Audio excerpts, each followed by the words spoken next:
Hello good morning friends. Maths dot mind YouTube channel में आपका स्वागत। आज के इस वीडियो में आरबीएससी कक्षा 10 के चैप्टर नंबर 1 को शेखावाटी मिशन 100 नोट्स के अकॉर्डिंग कम्प्लीटली पढ़ेंगे। शेखावाटी मिशन 100 नोट्स बोर्ड परीक्षा हेतु बहुत कारगर साबित होंगे।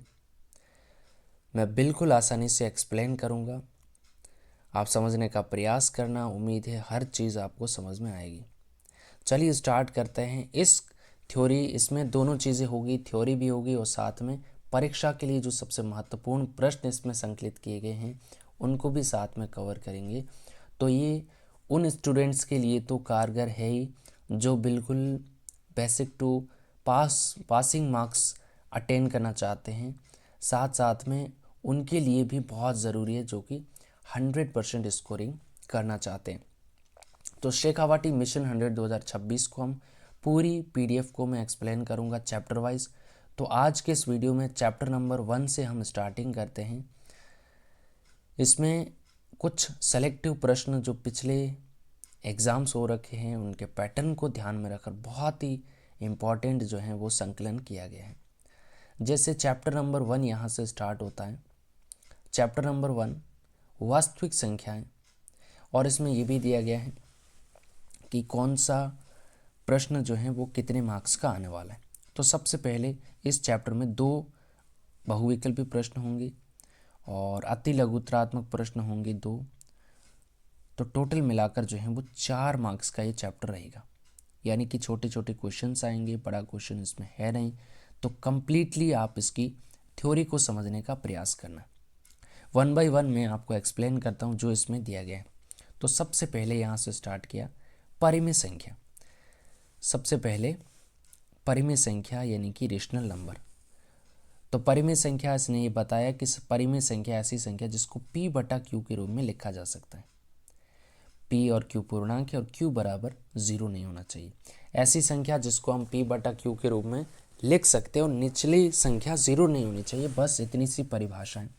अब सवाल परिभाषा पे नहीं बनेगा, सवाल बनेगा कि कौन सी संख्या परिमेय है और कौन सी संख्या परिमेय नहीं है, ऐसा सवाल बनेगा। तो सबसे पहले इन सारे एग्जाम्पल्स को मैं समझाता हूँ कि परिमेय कैसे, ये परिमेय कैसे हैं। तो सबसे पहले मैंने बात की 22/7। तो आप खुद देख सकते हैं कि 22/7 ये p हो गया, ये q हो गया, और किसने कहा था कि q बराबर 0 नहीं होना चाहिए। तो q का मान 7 है, मतलब 0 नहीं है। तो ये 22/7 हो गई परिमेय संख्या। उसके बाद में ये जो रूट में 225 है, 225 ये परिमेय संख्या कैसे है। आप बोलेंगे कि रूट की संख्या तो अपरिमेय होती है ना। तो मैं आपको बिल्कुल क्लियर कर देता हूँ कि आप देखो कि कुछ संख्याएं होती है जो परफेक्ट स्क्वायर होती है। कैसे? जैसे मैंने लिया 4। तो 4 कैसे बना है? तो आप कहेंगे 4 2 गुणा 2 से बना है 4। तो मैंने कहा रूट का या वर्गमूल का नियम होता है कि कोई भी 2 बार संख्या होती है तो रूट से 1 बार बाहर आ जाती है। कहने का मतलब है कि 2 का स्क्वायर करने पर 4 आता है, तो 4 का रूट करने पर वापस क्या आएगा? 2 आएगा। इसी प्रकार जैसे हमने कहा 9 का रूट लें, इसी प्रकार अगर हम 9 का रूट लें तो आंसर क्या आएगा? 3। इसी प्रकार अगर हम 16 का रूट लें तो क्या आएगा? 4। इसी प्रकार अगर हम 25 का रूट लें तो क्या आएगा? 5। तो ऐसी संख्याएं जिससे एक बराबर संख्या बाहर आ रही, मतलब पूर्ण वर्ग संख्या है 9 16 25, ये भले ही रूट के अंदर हैं लेकिन ये संख्याएं क्या है? ये संख्याएं परिमेय हैं। जबकि ऐसी संख्याएं जैसे मैंने एग्जाम्पल रखा रूट 5, क्या 5 का कोई परफेक्ट रूट है? बिल्कुल नहीं। या तो होगा 4 का 2 या 9 का 3 होगा। तो रूट 5 हो गया, रूट 7 हो गया, रूट 11 हो गया, ये ऐसी संख्या जिसका कोई परफेक्ट स्क्वायर नहीं है, तो ये अपरिमेय संख्या हो जाएगी। तो अब आप बोलेंगे कि 225 कैसे है परिमेय? तो 225 जो है वो 15 का स्क्वायर है। 225 15 का स्क्वायर है। 225 को रूट के अंदर हम ऐसे लिख सकते हैं 15 गुणा 15। तो 225 15 का स्क्वायर है, इसलिए 225 में से अगर हम रूट में से बाहर लेंगे तो 15 का 1 और 1 2 गुणनखंड में से 1 बाहर आ गया, तो इसलिए 225 क्या हुई? परिमेय संख्या हुई। अगले एग्जाम्पल में दिया गया है कि 4 रूट 2 बटा 7 रूट 2। अब आप सीधे ही इसको देखते ही टिक कर देंगे कि रूट 2 पड़ा है तो ये अपरिमेय संख्या होगी। नहीं, पहले संख्या को हल करना है। हल कैसे करना है कि रूट 2 से रूट 2 तो कट गया, कैंसिल आउट हो गया, तो 4/7 बचा है। तो 4/7 अब बताओ क्या p/q के रूप में नहीं है? बिल्कुल है p/q के रूप में, कि 4 जो है p की वैल्यू हो गई और 7 q की वैल्यू हो गई। इन्होंने कहा था कि q बराबर 0 नहीं होना चाहिए, तो q 0 इसमें नहीं है, q की वैल्यू तो 7 है, तो 4/7 बचा है, तो इसका मतलब ये भी एक परिमेय संख्या होगी। अगला एग्जाम्पल, अब जैसे ये क्वेश्चन आ गया कि परिमेय संख्या है या नहीं, तो इसमें आप क्या करेंगे कि सीधा ही इसको देखते ही टिक कर देंगे कि रूट 23 आ गया। और रूट 23 तो आपने बताया था कि परफेक्ट स्क्वायर है नहीं, कि परफेक्ट स्क्वायर तो या तो 16 होगा जिससे बाहर आएगा 4, या फिर 25 होगा, 5 25 जिससे बाहर आएगा 5। तो ये रूट 23 तो परफेक्ट स्क्वायर है नहीं, इसलिए ये अपरिमेय नहीं। अब आप खुद देखो कि 23 जो है ये एक तो प्लस में है और एक माइनस में है, तो ये तो दोनों कैंसिल हो गए ना, तो बचा क्या 3, तो ये पूरी संख्या भी क्या हो गई, ये भी एक परिमेय संख्या हो गई। 0 खुद एक परिमेय संख्या है। अब 0 परिमेय कैसे है वो भी मैं बताता हूँ, आप खुद बताओ कि ये 0 है, ये हो गया 0 0। अब मुझे बताओ कि इसके बट्टे में कुछ भी नहीं है, इसका मतलब क्या है, तो आप कहेंगे कुछ नहीं मतलब 1 है। तो इसकी परिभाषा के अकॉर्डिंग ये p/q के रूप में हो गया, और इसने कहा था कि q 0 नहीं होना चाहिए, तो q तो 0 नहीं है, 1 है। p भले ही 0 है, उससे कोई फर्क नहीं पड़ता, तो इसीलिए 0 भी एक परिमेय संख्या है। 0 इज अ रैशनल नंबर। ठीक बात है। उसके बाद अगला एग्जाम्पल क्या है, अगला एग्जाम्पल है कि 1/-3, चाहे माइनस ऊपर हो नीचे हो कुछ भी दिक्कत नहीं है, बट्टे में अगर p/q के रूप में है तो वो परिमेय संख्या है। यहाँ से मैं इतना ज़्यादा जोर इसलिए दे रहा हूँ क्योंकि यहाँ से डेफिनेटली सवाल बनेगा। इस एक परिभाषा से एक क्वेश्चन आप कन्फर्म मान के चलो कि कौन सी परिमेय संख्या है या नहीं। अब सवाल कैसे आएगा वो भी मैं बताता हूँ।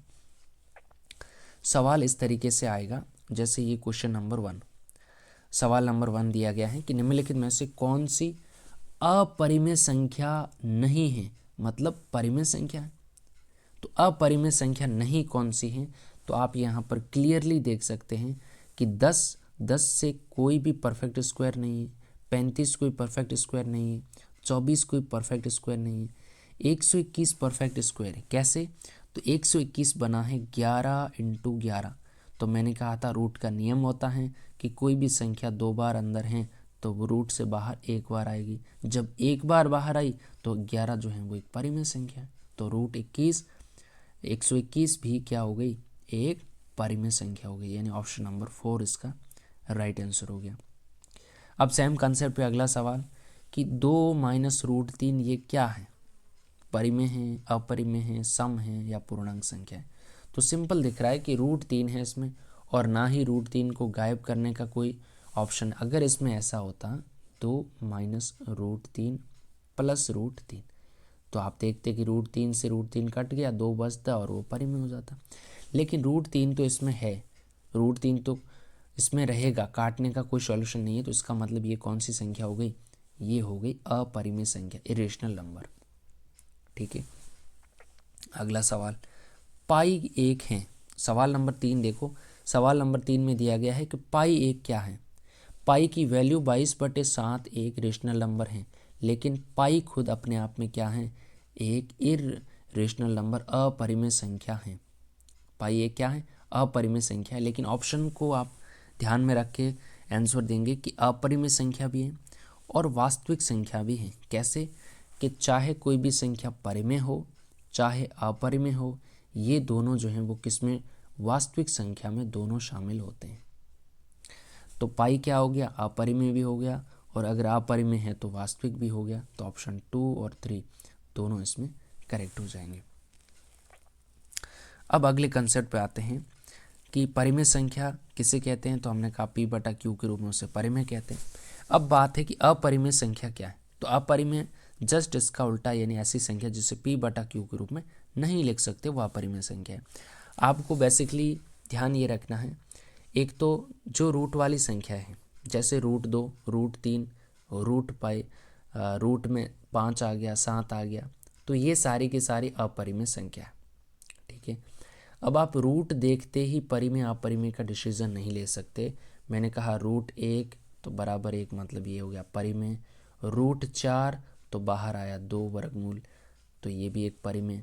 रूट 4 भले ही रूट लगा हो लेकिन परिमेय, क्यों? क्योंकि 4 से परफेक्ट स्क्वायर नंबर हैं, तो इसलिए इसका एक वर्गमूल निकलता है 2, इसलिए रूट 4 तो हो गया एक परिमेय संख्या, जबकि रूट 5, रूट 6, रूट 7 इनका कोई परफेक्ट स्क्वायर रूट नहीं है। बहरहाल पाई की वैल्यू ये भी एक अपरिमेय हो जाती हैं। 1/√2 अपरिमेय, 2 - √5 अपरिमेय, और दशमलव प्रसार जिसका अशांत है और अनावृत्ति है, नॉन टर्मिनेटिंग, नॉन रिपीटिंग है, तो वो भी क्या हो जाएगा? वो भी अपरिमेय संख्या हो जाएगा। अब कहते हैं कि वास्तविक संख्या क्या है? तो वास्तविक संख्या के लिए आपको कुछ भी याद नहीं रखना है कि परिमेय हो चाहे अपरिमेय हो, दोनों को हम क्या कहते हैं? वास्तविक संख्या कहते हैं। परिमेय हो चाहे अपरिमेय हो, इन दोनों को क्या कहते हैं? वास्तविक संख्या कहते हैं। परिमेय और अपरिमेय दोनों संख्याओं को सम्मिलित रूप में वास्तविक संख्या कहते हैं। और अब कुछ जो है इम्पॉर्टेंट फैक्ट हैं उनको देखते हैं और उन पर आधारित सवाल करते हैं। निम्न में से कौन सी अपरिमेय संख्या है? जैसे 2 एक परिमेय संख्या, ये परिमेय संख्या है, ये नहीं हो सकता उत्तर। ये भी एक परिमेय संख्या है और ये भी एक परिमेय संख्या है।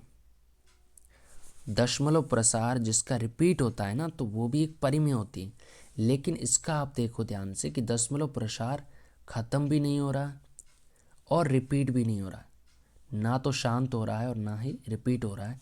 तो ऐसी स्थिति में इसका दशमलव प्रसार अशांत अनावृत्ति है, तो इसको हम अपरिमेय संख्या बोलते हैं। तो ऑप्शन 2 इसका करेक्ट हो जाएगा।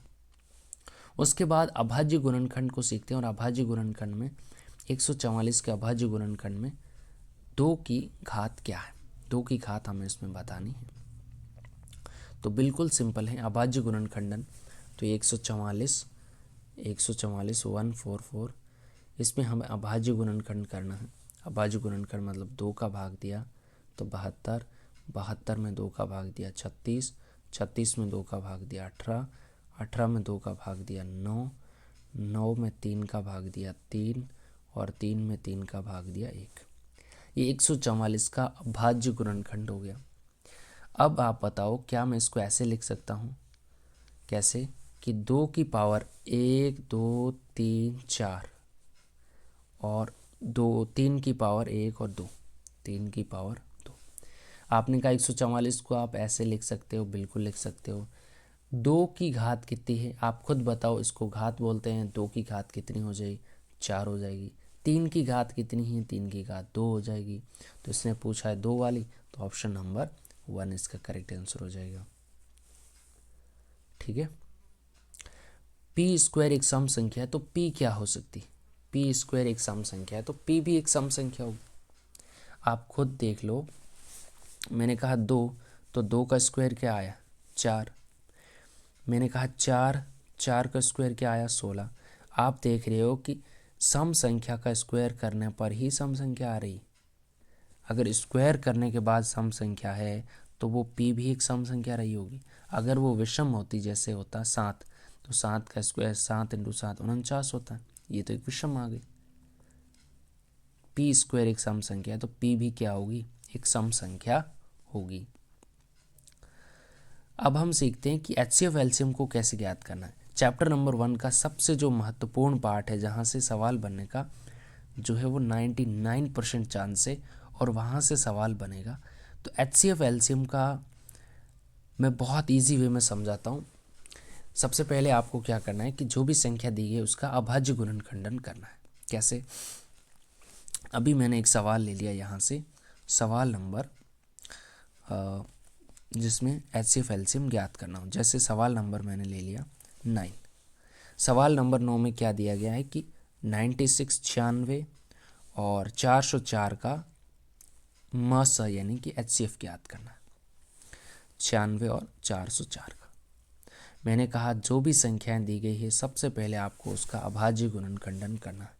तो आपने कहा यहाँ हम 96 का अभाज्य गुणनखंड निकाल लेते हैं और यहाँ 400 का, 404। 404 में जब हमने 2 का भाग दिया तो वो आया 202, 202 में 2 का भाग दिया तो आ गया 101। 101 अभाज्य संख्या, तो उसमें 101 में 101 का एक बार भाग जाएगा, ठीक है। फिर मैंने कहा 96, 96 में 2 का भाग दिया तो आ गया 48, 48 में 2 का भाग दिया तो 24, 24 में 2 का भाग दिया तो 12, 12 में 2 का भाग दिया तो 6, 6 में 2 का भाग दिया 3 और 3 में 3 का भाग एक बार, कंप्लीट। 3 में 3 का भाग एक बार। अभी तक मैंने कुछ भी नहीं किया है, जितनी भी संख्याएं दे रखी है मैंने कहा उसका आपको अभाज्य गुणनखंडन करना है, मतलब प्राइम फैक्टराइजेशन करना है। 96 का मैंने कर दिया इधर और 404 का अभाज्य गुणनखंडन कर दिया इधर। अब क्या करना है, अब आपको सिंपल सी बात याद रखनी है, जो मैं अब बोल रहा हूँ उसको बहुत ध्यान से सुनना, क्योंकि HCF एलसीएम का एक सवाल आप कन्फर्म मान के चलो। तो सबसे पहले मैंने ये बताया कि ऐसा कौन सा नंबर है जो दोनों लाइन में आ रहा है। आपने कहा एक तो 2 है, एक ये 2 है, और आपने कहा इधर 101 है, 101 इधर नहीं, बाकी ये सारे इधर है, इधर नहीं। तो आपने कहा कॉमन जो दोनों लाइन में कॉमन है वो एक तो ये 2 है और एक ये 2 है। तो मैं ये कहता हूँ कि जो जो कॉमन है उसको आपको उठाना है। HCF में क्या करना है, हाईएस्ट कॉमन फैक्टर। तो ये इस 2 में से और इस 2 में से, इनमें से हमने ले लिया 1 2, और इस 2 में से और इन 2 में से ये ले लिया 2। जो कॉमन है उसमें से एक एक उठाना है। इन दोनों में से भी एक और इन दोनों में से भी एक उठा लिया। अब इनको गुणा करो, 2 इंटू 2 क्या आया 4, 2 इंटू 2 क्या आया 4। तो इसका म स प यानी कि HCF जिसे हम कहते हैं वो क्या आएगा 4 आएगा। Option number 4, option number 4। अब LCM जिसको हम लसा प कहते हैं वो कैसे याद करना है, आपको सवाल पे नहीं जाना है, पूरा आपको कंसेप्ट समझना है, मेथड सीखना है। सवाल जो है वो संख्याएं बदलती है, चेंज होगी, लेकिन मेथड क्या है, मैंने बताया कि सबसे पहले अभाज्य गुणनखंड कर लो, ठीक है। फिर मैंने कहा ऐसा नंबर जो दोनों लाइन में कॉमन है। आपने कहा एक तो ये 2 है और दूसरा ये 2 है, एक तो ये 2 है तो मैंने इन दोनों में से एक ले लिया 2, और इन दोनों में से भी एक लेना है, दोनों को नहीं लेना, कॉमन में से एक उठाना है। तो एक ये दोनों का गुणा किया और 4, तो HCF की वैल्यू आ गई 4। अब हमें ज्ञात करनी है LCM जिसको आप लसप बोलते हैं। तो अब मैं बोल रहा हूँ कि LCM में आपको कुछ भी नहीं करना है, जो HCF आया है वो तो लिख दो एग्जैक्ट सेम टू सेम। आपने कहा लिख दिया 4। फिर मैं कहता हूँ जितने भी नंबर बच गए हैं, एक ये 2, एक ये 2, एक ये 2 और एक ये 3, तो क्या लिख लिया मैंने 2 की पावर 3। सर 3 कहाँ से आया, 1 2 3 बचे हुए थे ना ये 3, और एक बच गया है ये 3, ये 3, और एक इधर बचा हुआ है 101। इन सब को जब आप गुणा करेंगे तो जो प्राप्त होगा वही LCP यानी LCM होगा। इससे आसान इसका मेथड नहीं हो सकता। मैं अभी वापस रिपीट करता हूँ, एक बार आपको वापस सुनना है। जो भी संख्या दी गई सबसे पहले उसका अभाज्य गुणनखंडन करो, उसके बाद में जो दोनों के अभाज्य गुणनखंड में आ रहा है कॉमन है उसमें से एक एक उठा लो। जैसे इन 2 में से एक 2 ले लिया, 2 ले लिया, दोनों को गुणा किया 4, तो 4 तो आ गया MSP यानी HCF जो हमेशा छोटा होगा LCM से। LCM में क्या करना है, जो HCF है उनको मैंने एग्जैक्ट लिख दिया, सेम लिख दिया। उसके बाद बची हुई संख्या यानी 1 2 3, 3 तो ये थे 2 और एक ये था 3, इन सब को गुणे में लिख लिया, और एक इधर था 101, इनको भी गुणे में लिख दिया। इन सब को जब गुणा करेंगे तो प्राप्त होगा LCP यानी LCM। अब HCF LCM के जितने भी सवाल हैं उसको 1 बाय 1 कवर करते हैं और सेम मेथड से हल करेंगे। जैसे ये सवाल हल हो गया, इसका ऑप्शन 4 सही है कि इसका MSP 4 होगा, ठीक है। और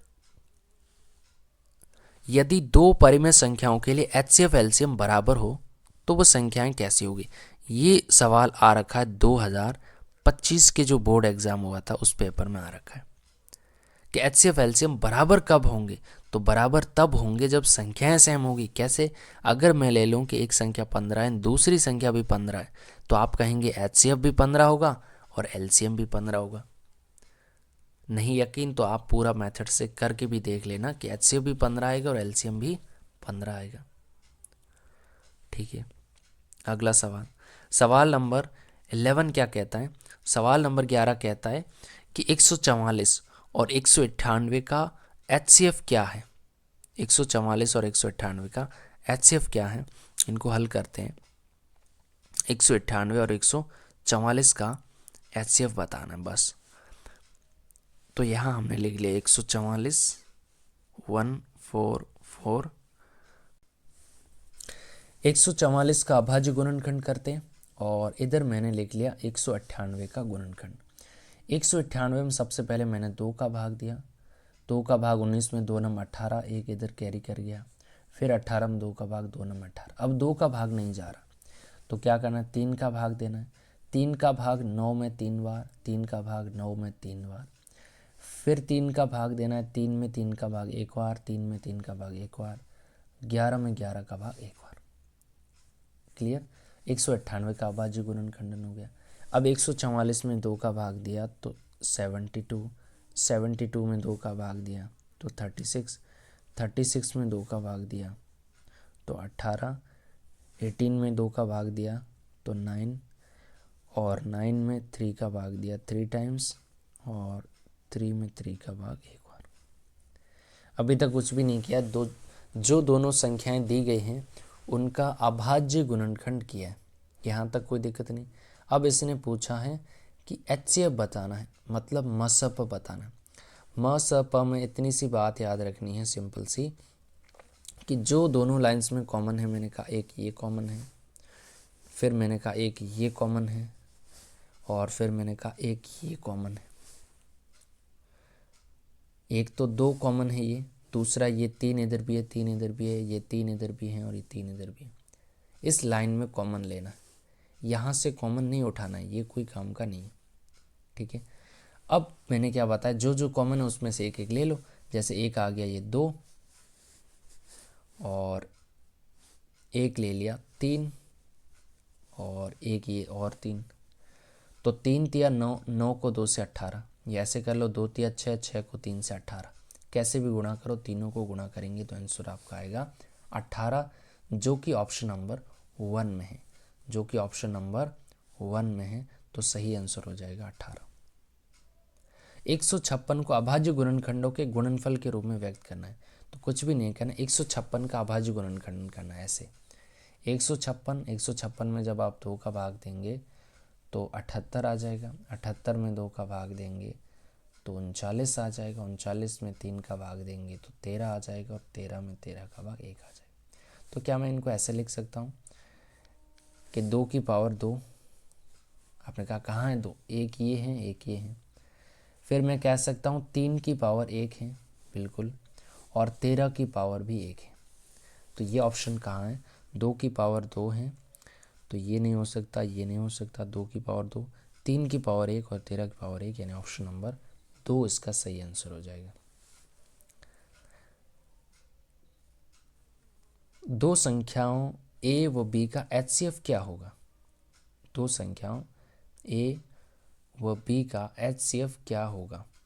पहली बात तो ये सवाल अपने आप में कंप्लीट नहीं है, ये ऐसे होना चाहिए था कि दो अभाज्य संख्याओं a और b का HCF क्या होगा। दो अभाज्य संख्याएं a और b हैं तो इनका HCF क्या है, तो इनका HCF हमेशा जो है वो 1 होता है। HCF क्या होता है, 1 होता है, मतलब कुछ भी कॉमन नहीं होता है। कैसे कि अगर मैंने संख्या 1 ले ली 3 और 1 ले ली 5, अब आप खुद देखो इसमें कुछ भी कॉमन नहीं, तो जब कुछ भी कॉमन नहीं होता है तो HCF हमेशा क्या होता है, 1 होता है। ठीक है, कुछ और HCF एलसीएम के क्वेश्चन को सॉल्व करते हैं। जैसे सवाल नंबर 3, सवाल नंबर 4, सवाल नंबर 4 में दिया गया है दो संख्याओं का मसा जो है वो 15 है और लस 105 है, तो उनमें से एक 5 है, तो दूसरी संख्या क्या होगी। अब मैं दूसरी बात बताने जा रहा हूँ, इसको आपको नोट करके रखना। बात क्या है, बात सिर्फ ये है कि जब दो संख्याएं होती है ए और बी, तो उन दोनों का गुणनफल बराबर होता है। किसके बराबर होता है, HCF इंटू LCM। मस और लस दोनों का गुणा एक तरफ और दोनों संख्याओं का गुणा एक तरफ, ये हमेशा हमेशा क्या रहता है, बराबर रहता है। बहुत इंपॉर्टेंट सवाल बनता है, डेफिनेटली सवाल आएगा।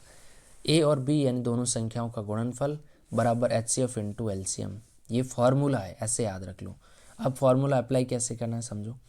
फॉर्मूला अप्लाई ऐसे करना है, इन्होंने कहा है कि एक संख्या 5 है, तो मैंने एक रख दी 5। दूसरी संख्या ज्ञात नहीं है, तो खाली छोड़ दो। HCF यानी मसा इन्होंने कहा 15 है। LCM यानी लसा इन्होंने कहा है 105 है, तो 105 रख दिया।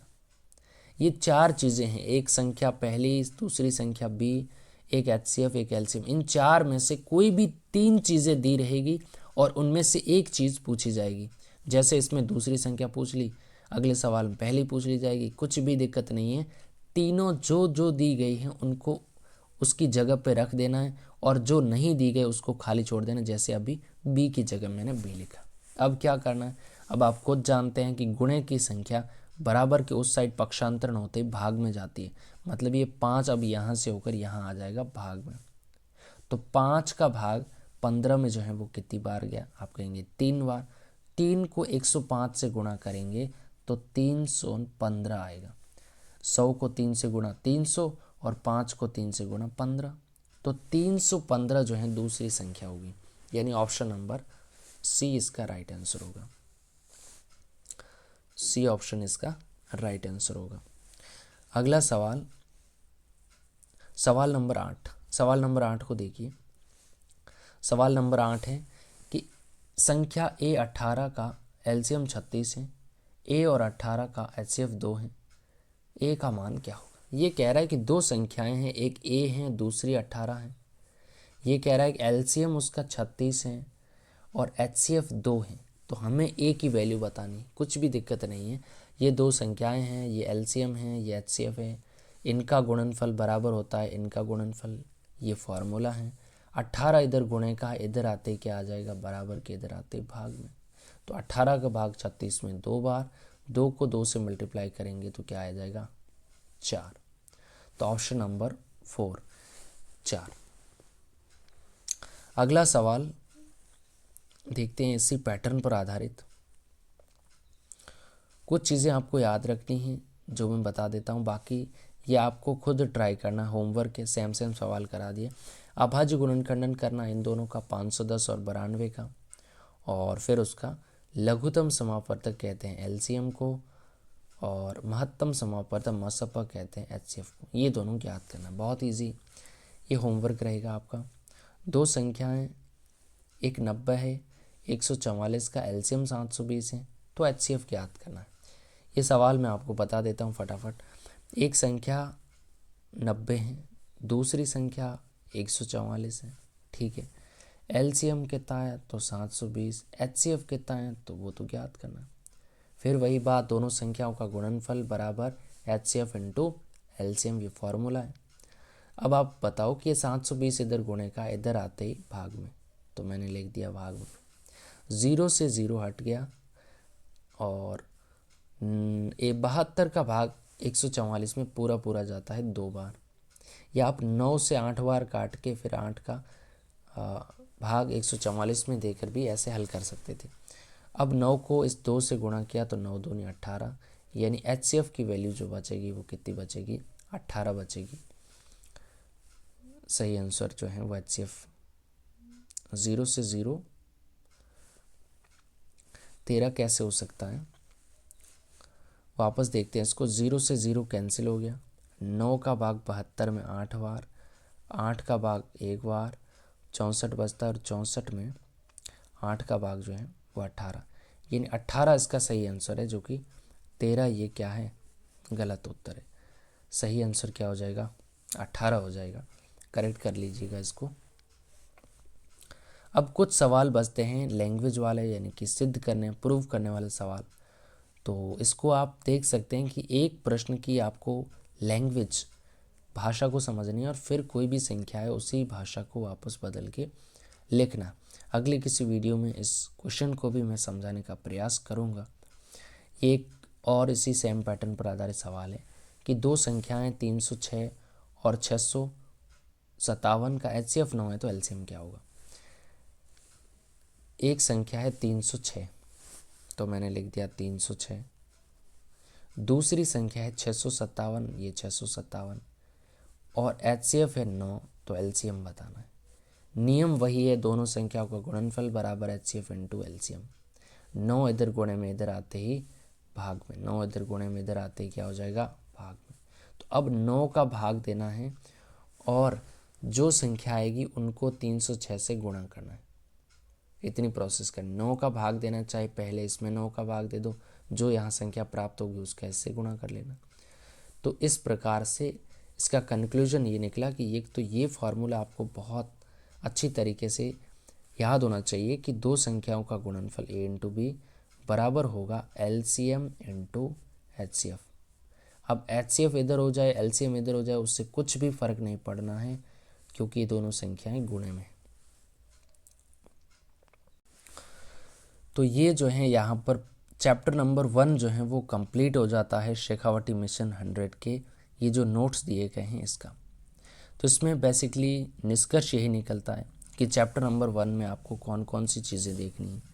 पहली चीज़, अगर आप परिमेय और अपरिमेय के बारे में अच्छे से समझ लेते हो तो 1 नंबर का क्वेश्चन आपका यहाँ से सही होगा कि परिमेय संख्या किसे कहते हैं और अपरिमेय संख्या किसे कहते हैं। वो मैंने अच्छी तरीके से बताया कि परिमेय जिसको हम P/Q के रूप में लिख सकते हैं वो परिमेय, बाकी वाले अपरिमेय। और फिर मैंने बताया कि परिमेय और अपरिमेय दोनों को मिला करके हम वास्तविक संख्या कहते हैं, रियल नंबर कहते हैं। चाहे पाई हो, चाहे रूट में हो, चाहे बट्टे में हो, सबको वास्तविक संख्या कहते हैं। उसके बाद में HCF LCM ज्ञात करने का मेथड याद रखना है। और एक ये जो मैंने फॉर्मूला बताया संख्याओं का गुणनफल बराबर HCF इंटू LCM, ये भी जो है बहुत महत्वपूर्ण होने वाला है। कुछ फैक्ट मैं और बताता हूँ, इनको भी आपको ध्यान में रखना है। कौन से फैक्ट हैं? सबसे पहला, ये बहुत महत्वपूर्ण है, आपको नोट करना है। सबसे पहला मैंने बताया कि अगर जो A और B दोनों जो संख्याएं हैं वो अभाज्य संख्याएं हैं तो अभाज्य संख्याओं का HCF जो है वो क्या होता है, वो 1 होता है। अभाज्य संख्याओं का HCF हमेशा क्या होगा, वो 1 होगा। और LCM तो उन दोनों संख्याओं को गुणा कर लो, वही उसका LCM होता है। ठीक है, ये अभाज्य संख्याओं के साथ साथ में सह अभाज्य के का भी यही सेम आंसर रहेगा कि संख्याएं सह अभाज्य हैं तब भी उनका HCF क्या होगा, 1, और LCM उन दोनों संख्याओं का गुणनफल। दूसरा फैक्ट आपको याद रखना है कि जैसा कि पिछले साल आया कि HCF और LCM बराबर कब होते हैं, तो बराबर तभी हो सकते हैं जब दोनों संख्याएं भी बराबर हो। दोनों संख्याएं कैसी हो, समान हो, तब भी HCF LCM क्या हो सकते हैं, बराबर हो सकते हैं। और तीसरा फैक्ट आपको याद रखना है कि HCF हमेशा जो है वो क्या होगा, LCM से छोटा या कभी कभी बराबर हो सकता है। एक ये चीज़ भी आपको नोट, अगर आप पहले चैप्टर में इतना कर लेते हो तो इसके एक्स्ट्रा आपको कोई भी और चीज़ पढ़ने की ज़रूरत नहीं है। भरोसा रखना है, इन्हीं में से सवाल बनता है। पिछले पूरे पेपर आपको प्रीवियस ईयर उठा के देख लेने हैं, इससे बाहर कुछ भी नहीं। सेम पैटर्न होता है, आपको थोड़ी सी प्रैक्टिस ज़रूर करनी पड़ती है। नए नए क्वेश्चंस, संख्याएं चेंज होकर आ सकते हैं, बाकी नया कंसेप्ट नहीं आता है। इसमें आपको अभाज्य गुणनखंड ये जो है सबसे इम्पॉर्टेंट है। इसमें आपको 20-25 संख्याओं पे प्रैक्टिस कर लेना ज़रूरी है, क्योंकि सीधा आपको परीक्षा में ये समझ में ही नहीं आएगा कि किस संख्या का भाग देना है, कौन सी संख्या का भाग जाएगा नहीं जाएगा। तो अभाज्य गुणनखंड को अच्छे से समझ लेना है। HCF LCM कैसे निकालते हैं उनको समझ लेना है। अगर इस वीडियो में आपको समझ में नहीं आया तो कोई दूसरा वीडियो देखकर भी HCF LCM को आपको क्लियर करना ही पड़ेगा, क्योंकि ये पास होने के लिए और बेसिक चीज़ें और है भी बहुत आसान और सवाल कंफर्म बनता है। तो इस वीडियो में हमने शेखावाटी मिशन 100 के नोट्स को, पहले चैप्टर को कम्प्लीटली पढ़ा।